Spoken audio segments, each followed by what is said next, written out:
আগামী ফেব্রুয়ারিতে নির্বাচন হবে কিনা তা নিয়ে অনেকের সন্দেহ আছে, আমারও আছে। এর মধ্যে নাসিরউদ্দিন পাটোয়ারি তো ঘোষণায় দিছে যে ফেব্রুয়ারিতে নির্বাচন হবেই না। তবে আমি সবাইকে ফেব্রুয়ারিতে নির্বাচনের টার্গেট নিয়ে প্রস্তুতি নিতে বলি। এরা না বললে আবার বিএনপি ওয়ালারা বলবে আমি নির্বাচন পিছাইতে চাই। তবে এই নির্বাচনে কি হবে তা নিয়ে আমি এক সপ্তাহ আগে বলছিলাম যে এই নির্বাচনে খেলা হবে, অপ্রত্যাশিত ফলাফল হবে।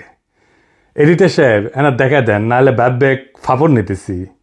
উনি আশায় আছেন একটা ভালো নির্বাচন দিতে পারবেন, দিতে পারলে ভালো, তবে আমি খুব ভরসা পাইতেছি না। তবে এই নির্বাচনে খেলা হবে, অপ্রত্যাশিত ফলাফল হবে, আমি আগেই বলে রাখতেছি। দেখেছেন? আর আল্লাহর কি কাম, এটা নতুন জরিপ আসিছে। আসেন আমরা আগে সেই জরিপের ফলাফলটা দেখে আসি। 12% মানুষ বিএনপিকে ভোট দিবি বলিছে, 10.4% মানুষ জামাতে ইসলামীকে ভোট দিবে বলিছে, মানে 10.5% মানুষ।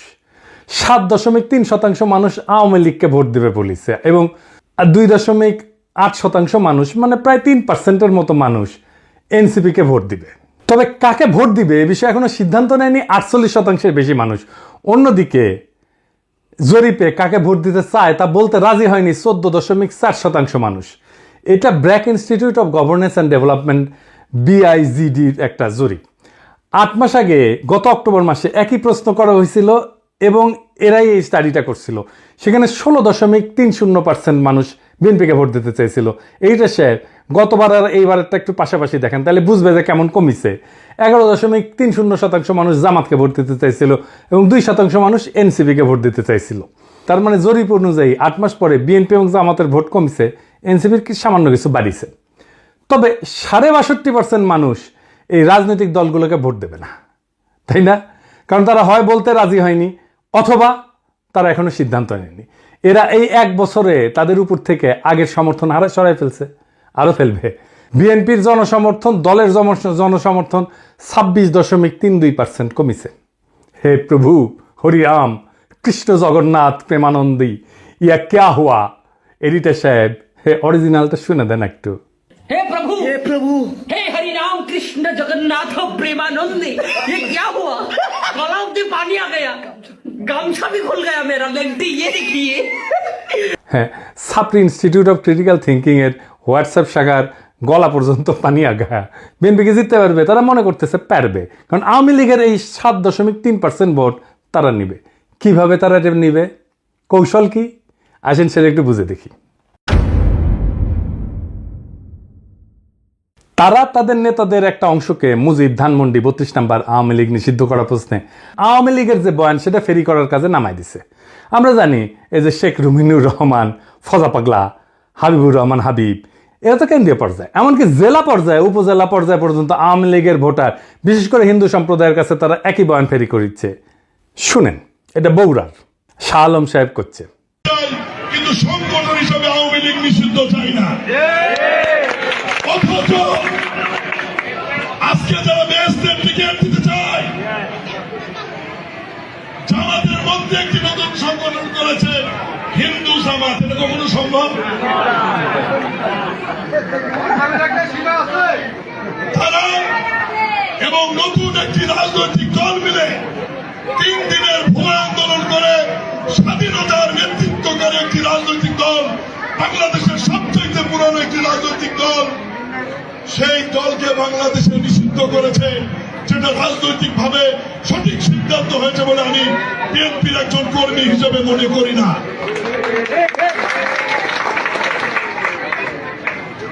এই বাংলাদেশের ইতিহাস দেখতে গেলে মহান স্বাধীনতার ঘোষক শহীদ রাষ্ট্রপতি জিয়াউর রহমানের নাম লিখতে হবে। এই বাংলাদেশের স্বাধীনতার ইতিহাস রচনা করতে গেলে মুক্তিযুদ্ধের নেতৃত্বকারী দল আওয়ামী লীগের তৎকালীন সভাপতি শেখ মুজিবুর রহমানকে অস্বীকার করা যাবে না। এই 2 নেতাকে অস্বীকার করে নতুন বাংলাদেশ বিনির্মাণের কথা বলে, তো তাতে হয়তো এই 7%-এর 4-5% ভোট পাইতেও পারে, কিন্তু এটা পাইতে গিয়া আরো 8-10% নিজস্ব ভোট সে হারাবে। তাহলে আসলে রাষ্ট্র ক্ষমতায় কে যাবে? আপনারা বুঝতে পারতেছেন যে যারা এখনো সিদ্ধান্ত নেয়নি কাকে ভোট দেবে এবং যারা বলতে চায়নি, তারাই আসলে ঠিক করবে কারা রাষ্ট্র ক্ষমতায় যাবে। তো যাই হোক, এইটা আলোচনাটা বিস্তারিত আসার আগে বিএনপি দলটা কিভাবে ফাংশন করে সেটা একটু বুঝাই। তাইলে এই যে কেন এই রুমিনুর রহমানরা এই কাজ করে এটা বুঝতে পারবেন, এবং কিভাবে তারেক রহমানের নিরঙ্কুশ নিয়ন্ত্রণ নিশ্চিত হয় দলের মধ্যে এটা বুঝতে পারবেন। আর এই পদ্ধতিটা বিএনপির সবচেয়ে বড় দুর্বলতা। আমি এটা বিএনপির সাথে কাজ করতে করতে গিয়ে আবিষ্কার করেছি। আসেন দেখি এটা কেমন। বিএনপিতে দুইটা কাজ করে। এক, সোশ্যাল কনফ্লিক্ট, যেটা সমাজে যে দ্বন্দ্বটা আছে সেটাকে ইন্টারনালাইজ করে ফেলে, মানে সেটা নিজের ভিতরে ঢুকে ফেলে, দলের ভিতরে ঢুকে ফেলে। মানে ধরেন সমাজে আওয়ামী লীগের রাজনীতি চলবে কিনা, এটা নিয়ে একটা দ্বন্দ্ব আছে, তো সেটাকে সে দলের মধ্যে নিয়ে ফেলে।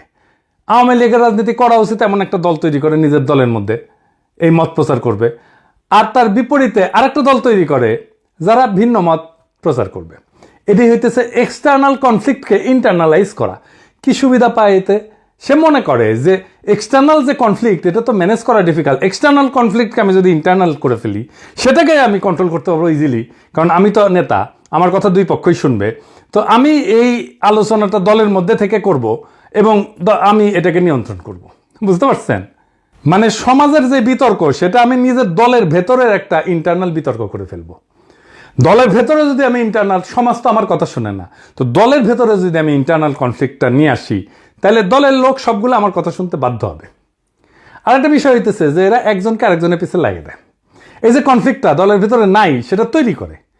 আমাকে এই যে ওয়াহিদুজ্জামান অ্যাপোলো একদিন বলে ফোন মেরা যে বিএনপির অনেক লোক বলে যে আপনি রয়ের এজেন্ট। হ্যাঁ, তার মানে কি বুঝেছেন? তো তার মানে এটাই যে শুনে হয় আমি বিব্রত হব বা সংকুচিত হব বা ভয় পাবো, এবং আমি একটা আশ্রয় খুঁজবো, আমাকে এমন একটা মহাশক্তির কাছে পাঠাবে যে আমাকে আশ্রয় দেবে, অথবা সেই আশ্রয় দেবে। তার মানে বুঝেছেন তো? বা সেই বলবে আরে ব্যাপার না, আমি দেখতেছি, আমার উপরে ছেড়ে দেন। হ্যাঁ, তো সে তার দলের লোকদের উপর আনুগত্যটা কেনে, তারা এটা চাপে ফেলা, ভয় দেখায়, আনুগত্য আদায় করে। এটা বিএনপির কৌশল। যাই হোক, এই যে এক্সটার্নাল কনফ্লিক্টটাকে ইন্টারনালাইজ করে ফেলা, এটা তার নির্বাচনে আওয়ামী লীগের ভোট টানার একটা কৌশল। তো যাই হোক, এখন এই যে নির্বাচনী জরিপ, এটার প্র্যাকটিক্যাল ফলাফলটা কি? প্রথম ফল হইতেছে বিএনপি আগামী সরকার গঠন করতে পারছে কিনা এটা বিরাট সন্দেহের মধ্যে পড়ে গেল। ধরেন এনসিপি আর জামাত ঐক্য হইল, ওইদিকে বিএনপি নিজের ভোটের সাথে আওয়ামী লীগের ভোট আর জাপার ভোট মিলে একটা হাড্ডাহাড্ডি লড়াই হইল, তাও কি বিএনপি বা এনসিপি জামাত ক্ষমতা আসতে পারতেছে? না, পারতেছে না। কারণ 62.5% মানুষ জামাত, বিএনপি, এনসিপি কাউরে, এই 62.5%-এর ভয়েস হয়ে উঠতে পারবে যারা, তারাই আগামী সরকার তৈরি করবে। তাইলে কিভাবে এটা গড়ে উঠবে? বাংলাদেশ একটা রাজনৈতিক ফ্রন্ট গড়ে উঠবে। প্রকৃতি শূন্যতা পছন্দ করে না। এই 62% মানুষের একটা ফ্রন্ট গড়ে উঠবে। এই মানুষকে ভয়েস দিতে হবে। এই ফ্রন্ট দেশের নির্বাচনে জিতে আসবে। কিভাবে? ধরেন কয়েকটা ব্রড ইস্যুতে যদি একটা ঐক্য হয়। 1 নাম্বার, বাংলাদেশে ভারতীয় আধিপত্যবাদের অবসান হবে। 2 নাম্বার, স্বাধীনতা, সার্বভৌমত্ব, জাতীয় মর্যাদা এবং আঞ্চলিক অখণ্ডতা অক্ষুণ্ণ রাখতে হবে। 3 নাম্বার, আওয়ামী ফ্যাসিবাদের চিরস্থায়ী অবসান ঘটাইতে হবে। 4 নাম্বার, একটা ইনসাফ ও সাম্যের বাংলাদেশ বানাইতে হবে। তো এই ইস্যু নিয়ে যদি ফ্রন্ট হয় তাহলে এই 62% সেই ফ্রন্টের সাপোর্টার হয়ে যাবে। এন্ড কইতে পারেন এমন কোন ফিগার আছে যে এই ফ্রন্টের নেতৃত্ব দিতে পারবে? আছে, অনেকেই আছে। আমি আজ একজনের নাম বলবো, মাহমুদুর রহমান। উনি এই ফ্রন্টের নেতৃত্ব যদি দেন সবাই ওনার পাশে এসে দাঁড়াবে। ইলিয়াস, কনক, পিনাকির কথা বাদই দেন, এরা মাহমুদ ভাই আওয়াজ দিলে ঝাঁপে পড়বি। এর বাইরে হেফাজত, ইনকিলাব মঞ্চ, আপ বাংলাদেশ, এবি পার্টি, ইসলামী শাসনতন্ত্র আন্দোলন, এরা সবাই এসে দাঁড়াবে। এটাই হয়ে উঠবে রাজনীতির মেইন স্ট্রিম। এনসিপি আর জামাতের কোনো অপশন থাকবে না এই ফ্রন্টে জয়েন না কইরা। বিএনপিও আসতে পারে এই ফ্রন্টে, স্বাগত জানাই আমরা। এই ইস্যুতে ঐক্য হইলে ওয়াই নট, কিন্তু সিট যা দেব মাইনা নিতে হবে। এই ফ্রন্ট মানে বিএনপির বিরুদ্ধে যাওয়া না, কিন্তু বিএনপির বিরোধিতা করাও না, বরং অ্যান্টি ফ্যাসিস্ট, অ্যান্টি ইন্ডিয়া সমস্ত শক্তিকে একটা কমন গ্রাউন্ডে নিয়ে আসা। আমি তো চাই বিএনপির আলতাফ হোসেন চৌধুরী ভাই উনি জিতে আসেন, ইয়াংদের মধ্যে শহীদুদ্দিন চৌধুরী এনে জিতে আসুক, আমি এটা চাই। কিন্তু রুমিন ফারহানা হারুক, হাবিবুর রহমান হাবিব হারুক, ফজা পাগলা হারুক। আমি যদি ইলেকশনের আগে দেশে যেতে পারি, আমি আলতাফ ভাইয়ের এলাকায় গিয়ে ক্যাম্পেইন করে দিয়ে আসবো, যেন উনি যেতে ধানের শীষের ক্যাম্পেইন করে দিয়ে আসবো। আমার ক্যাম্পেইনের দরকার নাই ওনার জেতার জন্য, উনি এমনি জিতবেন, কিন্তু আমি যাব আমার নিজের মনের শান্তির জন্য যাব, যে আমি আলতাফ ভাইয়ের ইলেকশনে কিছু কাজ করেছিলাম। তো এই যে ফ্রন্ট, এই ফ্রন্টের সুবিধা কি হবে? এই ফ্রন্টে রাজনৈতিক দলের মাতবরি থাকবে না। রাজনৈতিক দলগুলোকে কিন্তু দেশের মানুষ পছন্দ করে না, বিশ্বাসও করে না। সেজন্য রাজনৈতিক দল অ্যান্টি হাসিনা লড়াইয়ের নেতৃত্ব দিতে পারেনি। এটা মাইনে নিতে হবে সবাইকে। এই ফ্রন্ট 2024-এর বিপ্লব যারা করছে সেই রকম একটা জনগণের ফ্রন্ট হইয়া উঠবে। রাজনৈতিক দল যা খুশি তাই করতে পারবে না। এনসিপির বালখিল্যতা, জামাতের রাজনৈতিক ভুল, অন্য ছোট দলের ন্যাশনাল ইম্প্যাক্ট তৈরি করার অক্ষমতা সব দূর হয়ে যাবে। এক নতুন আশায় দেশবাসী বুক বাঁধবে, সারা দেশে এক নতুন আশার সঞ্চার হবে। আমরা কলা গাছ যদি দাঁড় করাই দিই, বেশিরভাগ আসনে তারা জিতে আসবে। আমরা বিএনপির ট্রু ন্যাশনালিস্ট নেতাদের আসনে কোনো প্রার্থী দেব না। আমাদের মার্কা হবে বাম্বু। বাম্বুর দাবরা নিতে দেশকে আবার সঠিক রাস্তায় নিয়ে আসবো। এই 62% থেকে বাংলাদেশের আগামীর রাজনীতি উত্থিত হবে। এখন প্রশ্ন হচ্ছে, মাহমুদ ভাই কি রাজনীতিতে এভাবে আসতে রাজি হবেন? না, হবেন না। ওনারা যারা চেনেন তারা জানেন উনি হবেন না। এই ভিডিও দেখার পরে উনি আমার ফোন দিয়ে ঝাড়ি দিবেন, বলবেন এসব কি পাগলামি শুরু করিস, আমি আমার দেশ নিয়ে আসছি, আমার বয়স হয়েছে। তো যাই হোক, উনি যাই বলুক। সক্রেটিস বলছিলেন সেই নেতাই শ্রেষ্ঠ নেতা যে অনিচ্ছুক নেতা। মাহমুদ ভাই অনিচ্ছুক নেতা, তাই উনার বাংলাদেশের সেরা নেতা হওয়া সম্ভব। এইটারে বলে সিনাটাস আর্কিটাইপ। কঠিন লাগিচ্ছে হ্যাঁ কথাটা শুনে, টাইমটা শুনে, কিন্তু এটা খুব মজার ইতিহাস আছে, আসেন শুনি। উনার নাম ছিল লুসিয়াস কুইন্টিয়াস সিনসিনাটাস। 458 খ্রিস্টপূর্বাব্দে একজন রোমান সম্রাট ছিলেন তিনি। এই গল্পটা শুরু হয় একটা গভীর সংকট দিয়ে। রোমান সেনাবাহিনী কনসাল মিনুসিয়াসের অধীনে প্রতিবেশী উপজাতি ইকুইদের দ্বারা অবরুদ্ধ হয়ে পড়ে এবং ধ্বংসের মুখোমুখি হয়। রোম শহর আতঙ্কিত হইয়া যায়। এই চরম মুহূর্তে সিনেট মরিয়া হইয়া, উনি প্রাক্তন সেনাপতি ছিলেন সিনসিনাটাস, ওনাকে সম্রাট হিসাবে নিয়োগের পক্ষে ভোট দেয়। উনি তখন অবসর জীবনযাপন করেছিলেন এবং কৃষিকাজ করেছিলেন। সিনেটের একটা প্রতিনিধি দল তার ছোট খামারে পৌঁছায়, সেখানে তাকে তার জমিতে লাঙল চাষ করতেছে দেখে।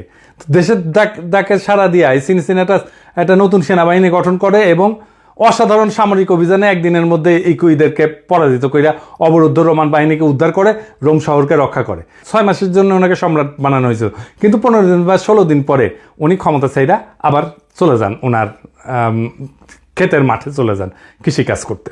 জর্জ ওয়াশিংটনের হিস্ট্রিও কিন্তু এইরকম। উনিও কৃষিকাজ করতে চলে গেছিলেন, ওনাকে ধৈর্য এনে প্রেসিডেন্ট বানানো হয়েছে। জিন্না 1930 সালে হতাশ হয়ে কংগ্রেস রাজনীতি ছেড়ে দিয়ে লন্ডনে যে ওকালতি প্র্যাকটিস করেছিলেন, প্রচুর ভালো প্র্যাকটিস করেছিলেন, কিন্তু খুব প্রসার হয়েছিল, জমজমার প্র্যাকটিস, বিলাসবহুল জীবন ছিল।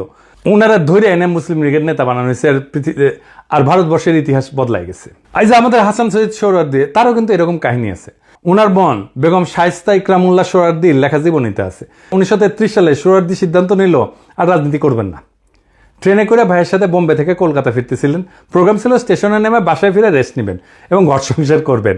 তো ওনার বড় ভাই ওনাকে ট্রেনে প্রতিজ্ঞা করেছে আর কখনো রাজনীতি করবা না। উনিও বলছেন আর করবো না ভাই। তো যাই হোক, হাওড়া স্টেশনে নামার সাথে হাজার হাজার মানুষ ওনাকে ঘিরে ধরে আল্লাহু আকবর, সোহরাওয়ার্দী জিন্দাবাদ স্লোগান দেওয়া শুরু করে। ওনার মাথায় নিয়ে মিছিল করা শুরু করে। কাম শেষ, উনি রাজনীতিতে স্থায়ী হয়ে যান। ইতিহাস বদলে যায়। আমার উপরে ছাইরা দেন। দেশের মানুষ যদি তৈরি থাকে তাহলে মাহমুদ ভাই আসবেন এই দায়িত্ব পালন করতে। আর কারা থাকবেন না আমার কইলাম না, কইলে এখনই লাভ দিয়ে উঠবেন। আমি বলছিলাম অপ্রত্যাশিত ঘটনা ঘটবে, সেই ঘটনার জন্য তৈরি হন। আমরা ইতিহাস সৃষ্টি করব অচিরেই। বাংলাদেশের রাজনীতি এখন এক সন্ধিক্ষণে দাঁড়ায় আছে। 62% মানুষের নীরবতা, এটাই আসল শক্তি, এটাই আগামী সিদ্ধান্ত গ্রহণকারী হাত। তারা কারো অন্ধ অনুসারী না, বরং তারা খুঁজতেছে এমন একটা প্ল্যাটফর্ম যেখানে থাকবে আত্মমর্যাদা, সার্বভৌমত্ব, ইনসাফ আর সাম্যের নিশ্চয়তা। ইতিহাসে আমরা বারবার দেখছি, যখন জাতি প্রস্তুত তখন নেতার আগমন অনিবার্য হয়ে যায়। সিনসিনাটাসের মতো, জর্জ ওয়াশিংটনের মতো, জিন্নার মতো, সোহরাওয়ার্দীর মতো। সেই নেতা হয়তো এখনো মাঠে নাই, কিন্তু মুহূর্তে আসলেই ইতিহাসের পাতা থেকে উঠে আসবেন তিনি। আমাদের করণীয় একটাই, নিজেদের প্রস্তুত করা, মানুষের মনে আশার শিখা জ্বালায় রাখা এবং সেই 62% মানুষকে এক কণ্ঠে, এক পতাকার নিচে, এক স্বপ্নে ঐক্যবদ্ধ করা। এটাই হবে বাংলাদেশের নতুন ভোর, নতুন সূর্যোদয়। এটাই হবে সেই মুহূর্ত যখন আমরা ইতিহাসের বইয়ে নিজেদের নাম লিখব, শুধু দর্শক হিসাবে না, বরং সক্রিয় অংশগ্রহণকারী হিসাবে, রাজনৈতিক এজেন্সি হিসাবে, রাজনৈতিক শক্তি হিসাবে। তৈরি হন, সময় আসছে আবারও 2024-এর মতো। ইতিহাস ডাক দিচ্ছে নতুন ইতিহাস লেখার। সেই ইতিহাস আমরা লিখব একসাথে। ইনকিলাব জিন্দাবাদ।